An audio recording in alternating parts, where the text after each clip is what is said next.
if you knew what happened to the dead right before they died? What if the dead men do tell tales? I had to do that. Well, today I'm going to be talking about Stitchers, which is a show by Freeform or ABC in the past, as you may know, like 2014. And this show is one of the many hidden gems that they released back around that time. And I just feel like it doesn't get talked about enough. A really good show, and we're going to get into why today. So stay tuned. The show is just simply pure chaos. Sorry, Oreo is he wants to be in the video, guys. So it's just simply pure chaos. Stitchers is a freeform series that has a mix of sci-fi, crime, and pure chaos. It only lasted 3 seasons, but it built one of the strangest cult followings out there, and honestly, it deserved better. Premiering in 2015, Stitchers followed Kirsten Clark, a grad student with temporal dysplasia, which is made up just for the show. And basically what that is, it messes up their perception of time. What they say it means is she can't feel emotions the way other people do. But her having this condition made her the perfect candidate for the Stitchers program, which was a secret NSA experiment where agents stitch into a dead person's memories to find out what happened to them. Stitchers is a very camp show. It can be very nerdy, but that's kind of like why I like it, because it's that perfect balance of seriousness, but not so seriousness. And a lot of the characters aren't relatable in this show, of course, because they're like geniuses. But who doesn't love to watch a genius solve crimes by going into somebody's mind to figure out how they died? If they didn't have this technology, then a lot of cases would probably be unsolved. A lot of these cases would have been unsolved because the murders are just like often so complex that the normal person wouldn't know. So I do want to go into the characters really quickly, just so we can talk about them. The first character we're going to talk about is Kirsten Clark, played by Emma Ishta. Hopefully I'm saying that right. She's the emotional anchor, and she comes off as, she starts cold, logical, and borderline robotic. The more she stitches, the more she learns to feel, so she can relate to these people, because she feels like their pain. When she goes inside their minds, she's kind of steered by another person on the show to get to, memories that were close to their deaths. So you see a lot of hurt and pain in the victims, and I guess on some level Kirsten kind of relates to them and feels it, because of course she's in their mind. She actually, feels the feelings that they have. So her character is really interesting because the beginning of the show, it's really hard to relate to her, but it's like every case adds more depth to her character, which I really like. I can't say she's my favorite. She might be up there, but that's a quick rundown of Kirsten. Now, Cameron Goodkin, played by Kyle Harris, is the head genius of the lab. He runs the tech. He helps her get to the memories before the person's death. And he's also Kirsten's love interest, which, I really like. Of course, it's like, they're going to be love interest.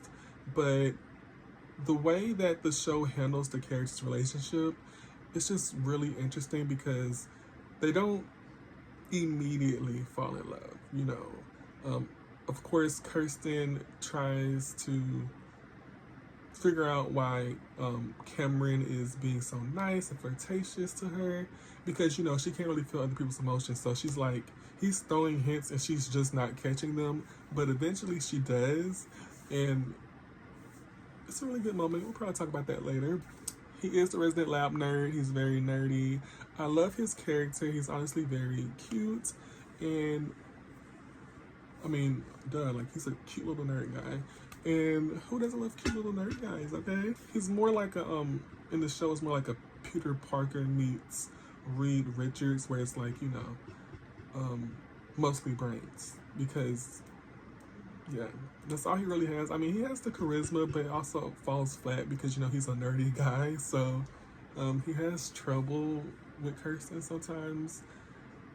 I haven't watched the show in a second, but I've always wanted to do this video, so don't judge. Yeah, one of my favorite lines by Cameron is, "Lucy, you got some splaining to do," is... No connection. Dude, who are these guys? I don't know, but I think I found one of them. Lucy Woods. I pinged the cell phone towers near the murder site, and then traced the signal back. Okay, she's the one I saw threatening Derek in the Stitch. You know what we need? An interrogation room. Why? Because Lucy's got some splaining to do. And that's because that line, I've heard my mom say it before, and I feel like that line is a victim of the Mandela effect, because I did end up looking it up because it reminded me my mom said that on I Love Lucy, her husband said that. So a little side note, but if you look it up, they never had Lucy say that, which is interesting. But that's enough of Cameron and going off topic. Camille Ingleson. Now, Camille is my favorite character. She's played by Allison Scagliotti. I hope I'm saying that right. She's my favorite character in the show. Honestly, she's so relatable. I feel like this is the character they brought in audience to kind of relate to, you know, have someone there that you vibe to, that represents you. Because Camille is like just regular smuggler, like just like me and you. Like, she's just chilling by me. She doesn't know what they're talking about. She doesn't understand the lingos, the jokes, the references to these TV shows, which is often me sometimes, because I mean, I can get pretty nerdy, but I don't be understanding some of the references people have, and I'm just like, damn, I'm missing out. Like, she's very relatable because she's that person that always says that. So Camille's definitely my favorite. We'll get into why later. Now, Camille does have a love interest. Of course, we're going to talk about him. It's Linus Aluwalia. Hopefully I'm saying that right. He's played by the actor Ritesh Rajani. And, okay, I'm going to be honest. I hate Linus's character. I know I shouldn't hate Linus's character, but he is so annoying. Like, his character throughout the show, I don't get it. It's just like, eventually some point in the show, him and Camille get together, and it's like he's just always trying to start a fight over the stupidest things. Now, it's been a second since I watched the show, but I feel like if I went back and added notes for it in my app, I'll add it to the video. But he did have a moment where his father got sick in the show, and his father died. But it was really nice to see like some growth in his character, because once that happened, of course, you have no choice but to grow. His character had some growth where he stepped up and he was I'm gonna go back and check this. But if this cuts to a different something and you guys understand, just know I could not find the evidence. But something shifted in Linus, basically. Sorry, I had a brain fart. Something shifted in Linus, and he finally stepped up. He matured, and it wasn't as bad. He's still not my favorite character, but Linus. Also, I just want to say, you don't get to know a lot about Linus. He's kind of like a side character, but he is the assistant to Cameron, and he also makes sure Kirsten is okay while she's doing the stitches. So he's part of her team as well. I didn't really go into Camille, but really quickly I want to go back and say that Camille is Kirsten's best friend, but she was kind of planted there by Maggie to watch over Kirsten, to keep tabs on her, because of course she is an NSA secret agent, so somebody has to watch her, but eventually this gets exposed. Now, we do have to go on to a few other characters. This wouldn't be right if we didn't. The next is my favorite, Maggie Baptiste, played by Sally Richardson Whitfield. I love Maggie. She's like my favorite. I'm always excited to see like what kind of dress she's gonna wear, how her hair is gonna be done, her makeup. She really did really well in the show. She was definitely a great leader. Her role in the lab was to basically get subjects for Kirsten to stitch into. She's definitely like, you know, the big boss. She's firm. She doesn't let any like crazy things go on in the lab. She's very on point. And that's why I like Maggie a lot. Her character, like without her character, the show wouldn't really feel right. It's kind of like the boss who has a goal and they will get to their goal no matter what. Like, her character is not too untrustworthy, although she did hide a few secrets. Maggie is calm, collecting, and she has secrets of her own. She's the only grown-up in the room in the show. Later on, once we get a little bit more backstory about her character, it really grounds the entire show once we get that information. It kind of like helps us understand the Stitches program. We have one last character who is Detective Fisher. Detective Fisher is played by Damon Dayoub. Hopefully I'm saying it right, probably not, but the law enforcement connection of the show. He's the policeman, you know, you have to have an inside man, these kind of things, you know, it's top secret, you know? So he is the policeman, he protects the cast, he protects everyone in the lab. When they go out on missions to kind of get clues and things like that, he's there. If they need to like go places to get extra hints, like she saw maybe some keys in this hotel room, he gets them in there and he makes sure they're safe because, you know, with them being top secret NSA agents, there are people out to get them. So I do want to talk about the seasons. So season 1 is all about setup. Each episode is a self-contained case with pieces of a bigger mystery hiding underneath. Episode 1, A Stitch in Time, is the pilot. It's Kirsten's first dive. It's what they call it when she goes into the mind of another person. The show sells its premise pretty fast. It really hooks you from the first episode, especially with Cameron's nerdy panic in the episode. I really liked it. Episode 6, titled Finally, starts revealing the emotional cost of stitching. So Kirsten begins to feel other people's pain and grief and emotions, which is new to her because of course she has the temporal dysplasia, which keeps her from feeling emotions like a regular person would. And another one of my favorites from season 1 is episode 11, called Camille's Breakout. It's just her sassiness, her humor, and her loyalty in that episode that really catches me.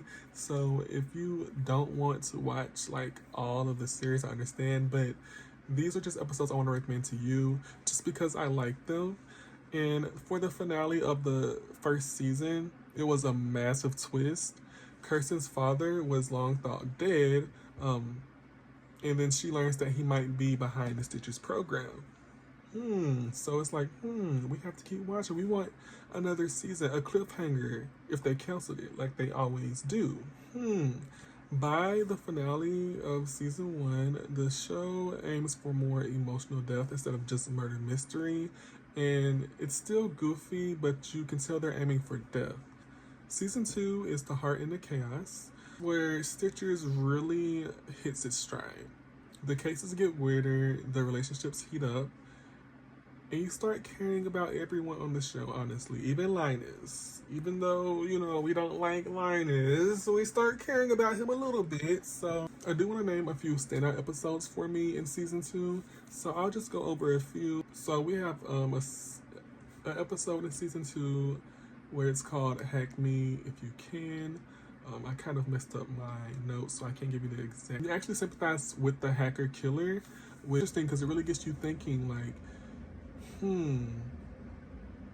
could I really like, you know, sympathize with someone who murdered someone, but with reason? Now, I don't want to spoil it too much, but that's definitely what I do want you guys to kind of get into because it's the moral gray area starts showing.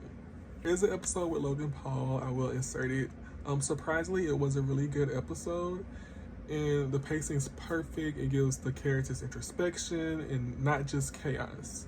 So that's definitely one that I will recommend to you, and I will put it in text below. Is episode 4, I See You. It's the legendary... For the paper. Okay. Get up. Get Linus's stuff back to him. Now. Who does she think she is? Giving me orders. Yeah. Who do I think I am?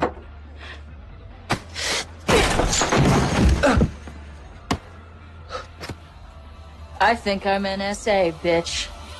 I'm NSA, bitch, from Camille, which is my favorite line by her when she was whooping, but that was just peak meme energy. I know it's like freeform acting and kind of cringe, but like she ate that. Like she was beating them up, and I was like, "Go Camille, go Camille." That's my character. So that's definitely one that I recommend. Now they do have a Halloween special episode, which I hate when I'm watching a TV show and it's like summertime and I'm binge watching a season and it's an episode that's like a Christmas episode or a Halloween episode and we're in the summer. I'm just like, ugh, just kind of, those episodes just don't hit for me. But honestly, I watched this around the summertime. Like I binged it again because it's been a while, it's been years. And the Halloween special was actually really good to me. I really liked it. It was hands down my personal favorite episode of the entire series. It was paranormal chaos, spooky visuals, and the show really started embracing its absurdity. And the Chinese pop star episode. Now, this episode is really interesting because it kind of builds the story a little bit more because Kirsten goes into the body of someone who speaks Mandarin, not speaking a lick of Mandarin, but she comes out of the stitch and she can actually speak Mandarin, which was an interesting take. The way they explained it in the show was very interesting, and I will link that episode as well. By mid-season 2, emotions are finally raw. Cameron's crush turns into a real true connection. The slow burn romance feels earned. They kiss. It's not fan service, it's character growth. Season 3, which is the final season before it was canceled, it tries to go big.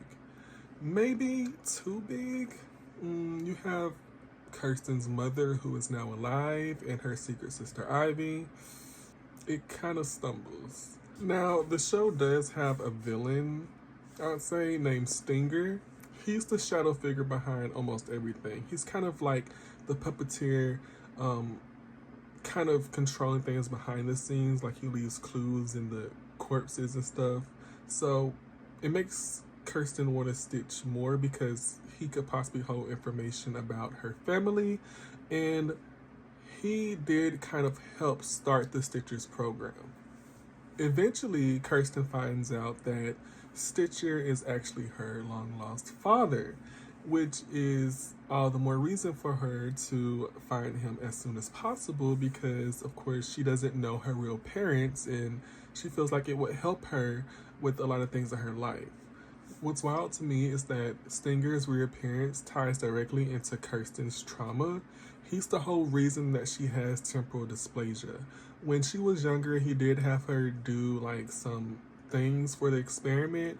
She doesn't really remember. Eventually she gets some of those memories back, but he is the reason that she is the way she is. So of course that's another reason that she wants to meet her father. I mean, if somebody messed me up, I would like to know as well. I should actually go ask my parents now. I'm just kidding. Every time he shows up, the show gets darker and it gets darker fast. Cameron tells Kirsten about Stinger and Ivy, which, it caused unnecessary drama. And in this season, it was a lot of unnecessary drama, honestly. It was just I feel like the show, when they tried to go big, they kind of tried to go too big, like I said, because a lot of these, like, issues they're having emotionally with all the characters in the show, it's just like so unnecessary. Sometimes I'm just like, get back to the sci-fi crime, because it has to be a balance, and it feels like the emotional aspect of the show was pushed way more than the sci-fi crime and mystery, and that's mostly what kept me hooked on it from the beginning, was the sci-fi crime and mystery. It's kind of like when you're watching your old comfort TV show that got canceled for no reason, even though it was amazing, and you think to yourself on the final season when you get there, dang, this season really sucks. Like, I can feel it being canceled from this. It's kind of like that. The writing's inconsistent with this season. I feel like you can tell in this season, the writers and the creators of the show didn't know if the show would get renewed. I feel like the viewership must have been low or something, because like you can just tell, like, It wasn't a lot of effort and love and care put into the writing and the character stories. There's still good things about this season, like Linus finally maturing after his father's death. Camille does explore new relationships. They finally break up, which I really like because, like I said, Camille is my favorite character. So every time I would see her, most of the time she would be with Linus, and it's just so annoying and I hate him. So when they broke up, I'm not gonna lie, I was happy. Sorry for Linus, sorry for wishing that, but you're fictional characters, I can say that. She even tries dating a woman. So back then, around that time in 2015, you did have like that queer representation, and it was like really cool to see it back then. You know, it was really nice to see a show take that risk, because back then, you know, it was very controversial. And I will say on this season, you do get a little bit more information about, well, you get a little bit more backstory. I want to say information, same thing, but about Linus and Camille and all the other characters. They're not just sideline characters, they're actually important. And I like that they go into like their backstories. Even though I just said that it was too emotional and all that, but it's nice to dedicate at least like a few episodes, or like, you know, with the show being like an hour long, it's nice to dedicate like maybe a few episodes to all the characters, just so we can have some growth there.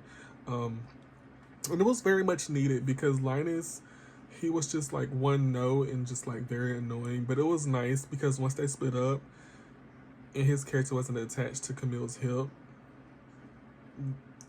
he was so much more tolerable. Now, there was a time where one character was thought to be killed off, and I was like, oh my god, like, this sucks. Like, it was just so much chaos in the final season. And I want to say spoilers, if you are going to watch it, I would stop here.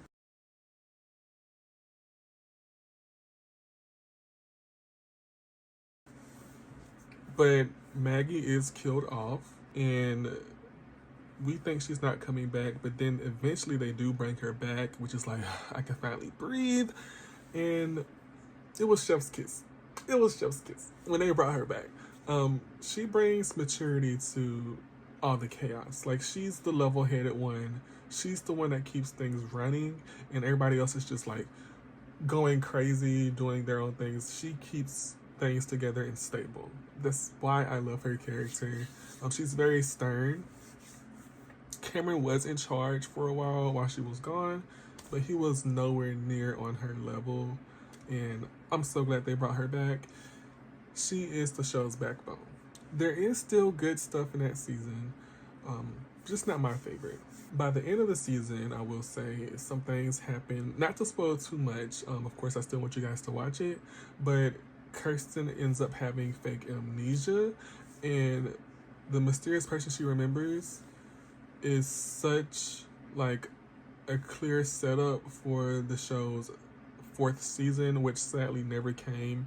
So it did end on a cliffhanger, and if you don't like watching shows that end on cliffhangers, I definitely don't recommend that you watch this one, just because it did end up on a cliffhanger. But it's a really nice watch. Like, if you're just looking to kill time and you just want to vibe with something that's not too serious, but still like has like depth and weight to it, I would say. I can't find my words right now, but that just came.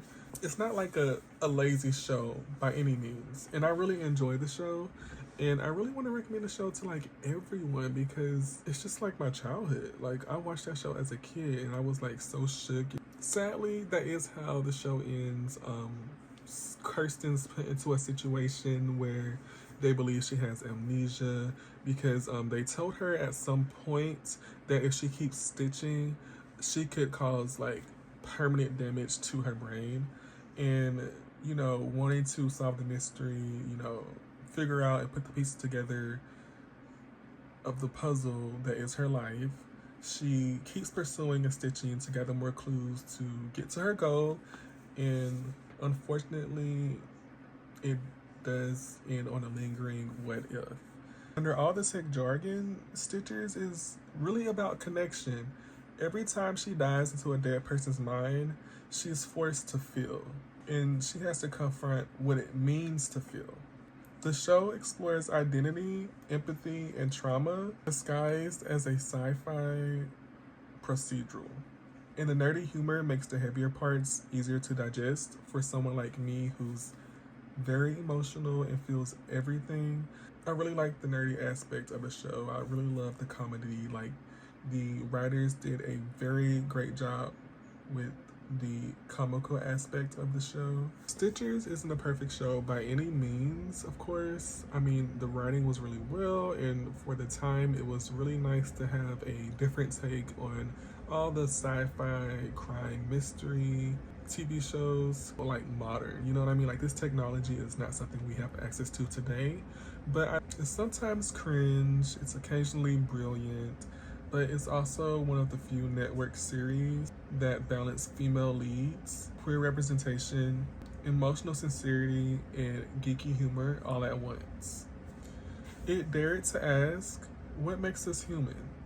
And the answer was simple: feeling whenever it hurts. So that's Stitchers, a show that made me laugh and occasionally tear up. If you've seen it, drop your favorite episode or moment in the comments down below. Please let me know your favorite character. Please, like, tell me things I might have missed, and give any information that you might want to give to someone who may be interested in this show. Just from watching this video, if someone does see this video. My favorite episode, of course, is still Hack Me If You Can. It's just a really good episode, high-paced, heart-racing, really well written. Right behind that will probably be the Halloween special. Like I said, that one's a really good one, like a nice little spooky vibe for you. So I really like that episode. And hey, if you're new here, maybe like, subscribe, you know, all that good stuff for me, and rewatch Stitchers because it's definitely still as hilarious and entertaining as it was before. You just don't know it yet. And this will be the end of my video, so I will see you guys later. And if you do watch it, or if you're gonna start watching it, please comment down below and let me know. I love to read the comments. And thank you for watching. Bye.